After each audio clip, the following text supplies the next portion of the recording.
الحمد للہ وکفیٰ والسلام علی عبادہ الذین اصطفیٰ اما بعد اعوذ باللہ من الشیطان الرجیم بسم اللہ الرحمن الرحیم کل نفس ذائقۃ الموت ثم الینا ترجعون وقال اللہ تعالی فی مقام آخر کل نفس ذائقۃ الموت وانما توفون اجورکم یوم القیامہ فمن زحزح عن النار وادخل الجنة فقد فاز وما الحیاة الدنیا الا متاع الغرور وقال اللہ تعالی فی مقام آخر کل من علیہا فان ویبقى وجہ ربک ذو الجلال والاکرام وقال رسول اللہ صلی اللہ علیہ وسلم تحفۃ المؤمن الموت سبحان ربک رب العزت عما یصفون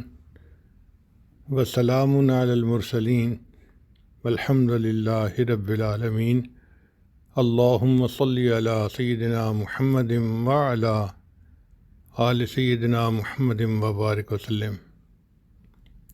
انسان درخت نہیں کہ کھڑا رہے اور پتھر نہیں کہ پڑا رہے، یہ تو اشرف المخلوقات ہے، اسے چاہیے کہ یاد الہی میں لگا رہے۔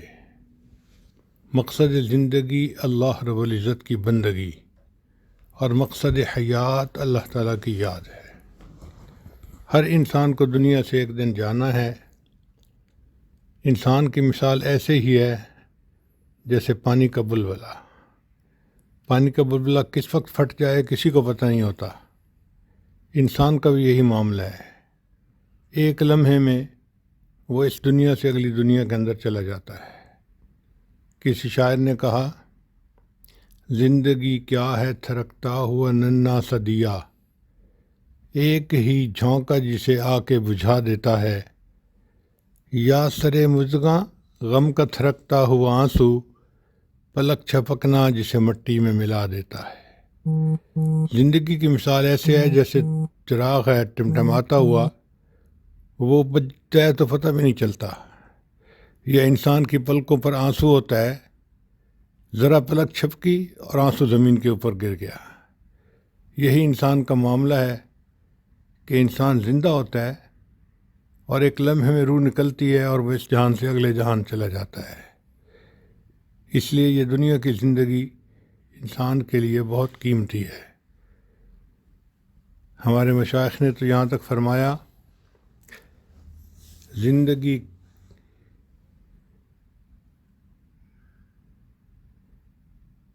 کی مثال ایسے ہے جیسے ایک پرندہ ہوتا ہے جو درخت پر آ کر بیٹھتا ہے، تھوڑی دیر چہچہاتا ہے، پھر اڑ کے چلا جاتا ہے۔ چنانچہ نبی علیہ السلام نے بات کو بہت خوبصورت انداز میں سمجھایا، کن فی الدنیا کا انا کا غریب او عابر سبیل، تم دنیا میں ایسے رہو جیسے کوئی پردیسی ہوتا ہے یا راستہ چلنے والا مسافر ہوتا ہے۔ انسان کو اپنی زندگی کے اوپر لمبی امیدیں نہیں باندھنی چاہیے۔ اس لیے ایک بزرگ فرمایا کرتے تھے، اے دوست، تیرا زندگی کی امید پر گناہ کرتے رہنا اور توبہ کی امید پر مؤخر کرتے رہنا تیرے عقل کے چراغ گل ہونے کی دلیل ہے۔ کچھ پتہ نہیں کس وقت کس بندے کو کیا پیش آ جائے۔ جو لوگ خوشیاں منا رہے ہوتے ہیں ان کو نہیں پتہ ہوتا کہ بازار میں وہ کپڑا پہنچ چکا ہے جسے ہمارا کفن بننا ہے۔ لوگ شادی بیاہ کی تیاریاں کر رہے ہوتے ہیں اور ان کو نہیں پتہ ہوتا کہ شادی سے پہلے ہی انسان کی موت آ جانی ہے۔ اس لیے نبی علیہ السلام نے ارشاد فرمایا کہ تم اپنی موت کے لیے ہر وقت تیار رہو۔ جو بندہ موت کی تیاری کر لیتا ہے وہ خوش نصیب انسان ہے۔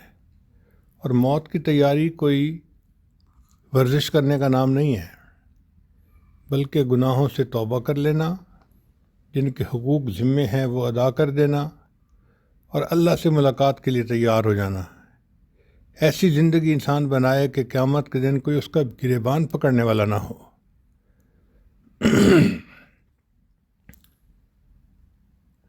چنانچہ نبی اسلام نے ارشاد فرمایا من احب لقاء اللہ احب اللہ لقاءہ، جو بندہ اللہ سے ملاقات کرنے کو پسند کرتا ہے، محبت کرتا ہے، اللہ اس سے ملاقات کرنے کو پسند کرتے ہیں، اور جو اللہ سے ملاقات کرنے کو ناپسند کرتا ہے، اللہ اس سے ملاقات کرنے کو ناپسند کرتے ہیں۔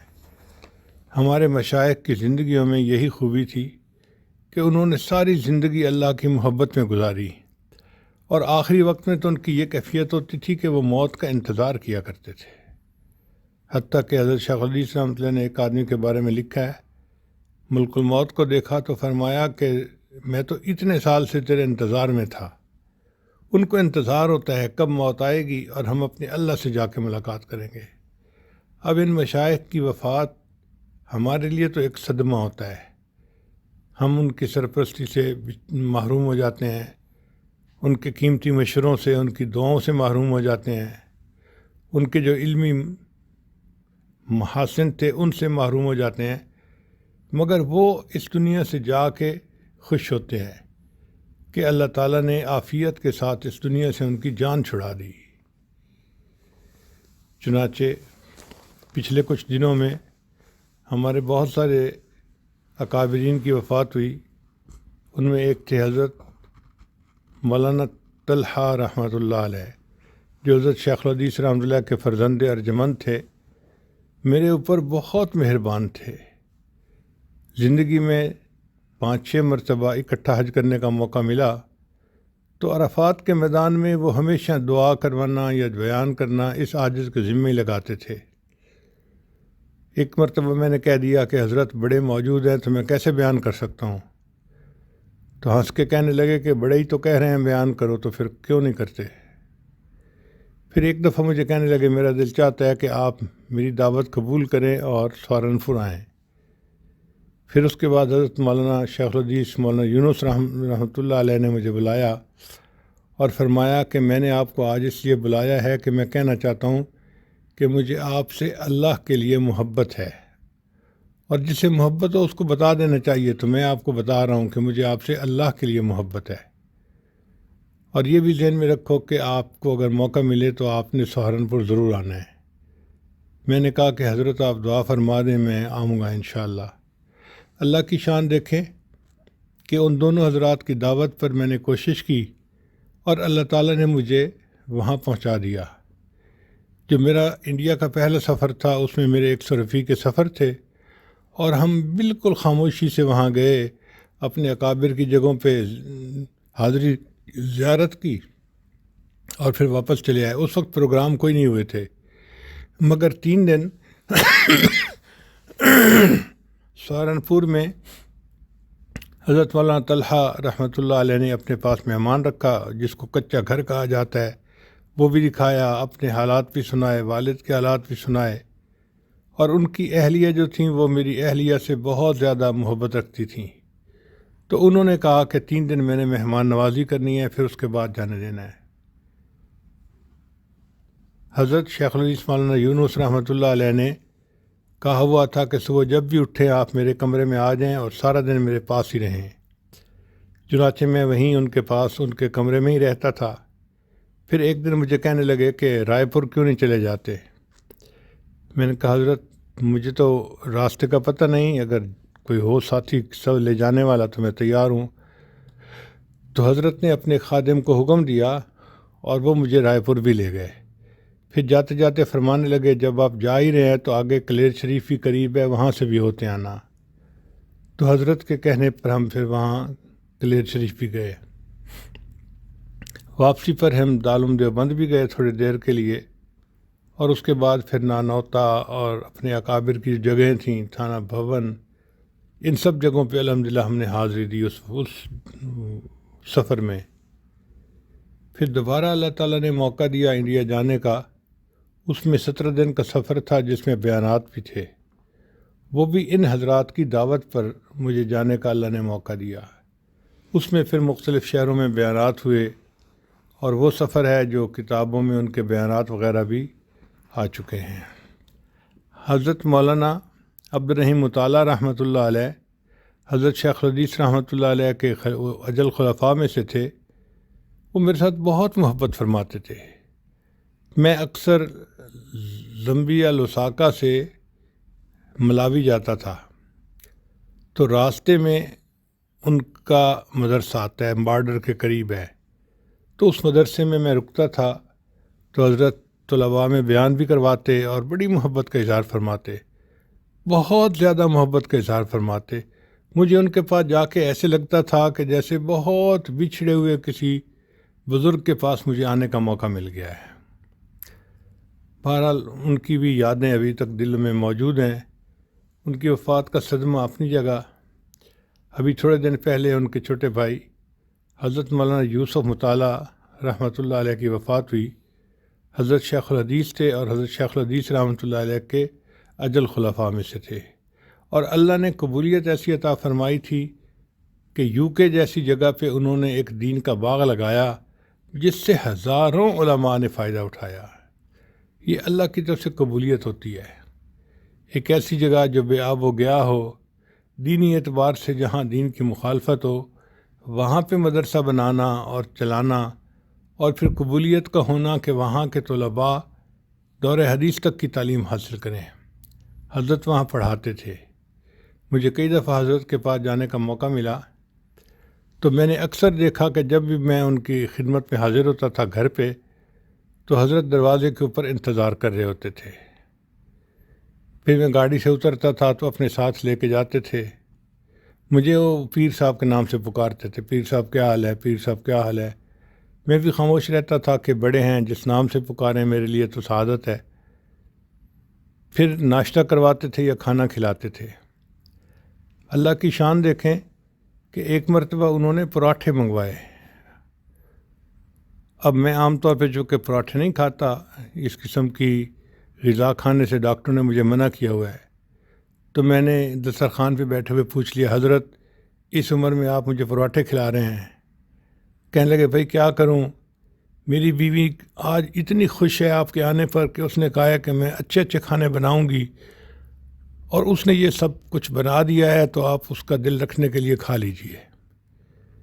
الحمدللہ ان کی شفقت محبت ابھی بھی یاد آتی ہے۔ ان کا اس دنیا سے تشریف لے جانا ایک غم کی خبر تھی، مگر یہ غم کی خبر تو پیش آنی ہے۔ صحابہ کرام کو نبی علیہ الصلوۃ والسلام کے جو ہے وہ جدائی کا غم برداشت کرنا پڑا، ہمیں بھی اپنی زندگی میں اپنے کئی اکابر کا غم برداشت کرنا پڑا، مگر خوشی اس بات کی ہے کہ انہوں نے دین کا جو باغ لگایا الحمدللہ وہ ابھی بھی ہے اور اس کا فیض چلتا رہے گا۔ کسی شاعر نے کہا، کلیوں کو میں سینے کا لہو دے کے چلا ہوں، کلیوں کو میں سینے کا لہو دے کے چلا ہوں، صدیوں مجھے گلشن کی فضا یاد کرے گی۔ یہ ہمارے وہ اکابر تھے کہ جنہوں نے دین کی محنت کی اور اللہ نے ان کے فیض کو جاری فرما دیا۔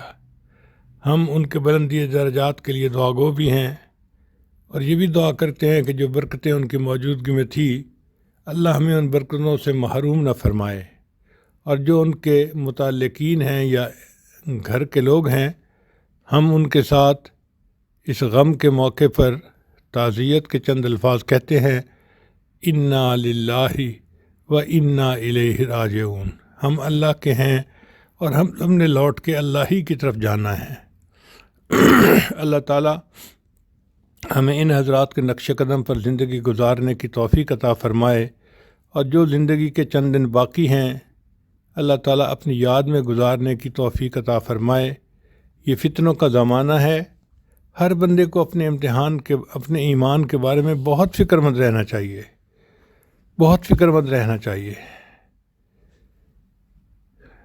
چنانچہ ہم ان سب حضرات کی وفات پر ایک ہی بات کرتے ہیں، جو بعد خواہ تھے پرانے وہ اٹھتے جاتے ہیں۔ جو اللہ سے محبت کرنے والے اور دین کی محنت کرنے والے لوگ تھے، آہستہ آہستہ کر کے ایک ایک اٹھتے جا رہے ہیں، اور یہ دنیا اس وقت ظلمات سے بھر رہی ہے۔ ایسی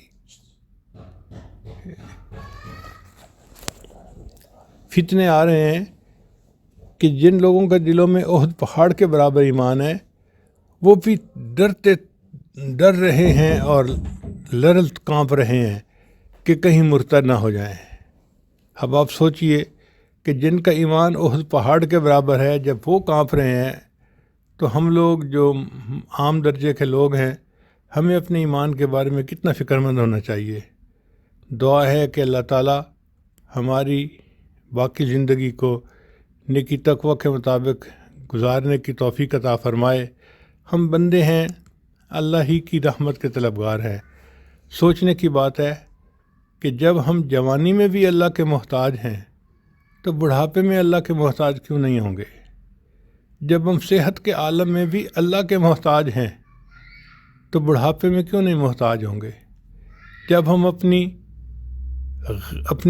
امیری کے حال میں بھی اللہ کے محتاج ہیں تو فقیری کے حال میں اللہ کے محتاج کیوں نہیں ہوں گے؟ ہم تو ہر حال میں محتاج ہے اور اللہ ہمارا غنی ہے۔ بس ہم دعا کرتے ہیں کہ اللہ ہم پر جو آپ نے نعمتیں دی ہوئی ہیں ان کو جاری رکھنا اور ہمیں ان کا شکر ادا کرنے کی توفیق عطا فرمانا، اور جو زندگی کے ایام باقی ہیں دین کی محنت کے لیے ہمیں اور ہماری آنے والی اولادوں کو قبول فرما لینا۔ وآخر دعوانا ان الحمد للہ رب العالمین۔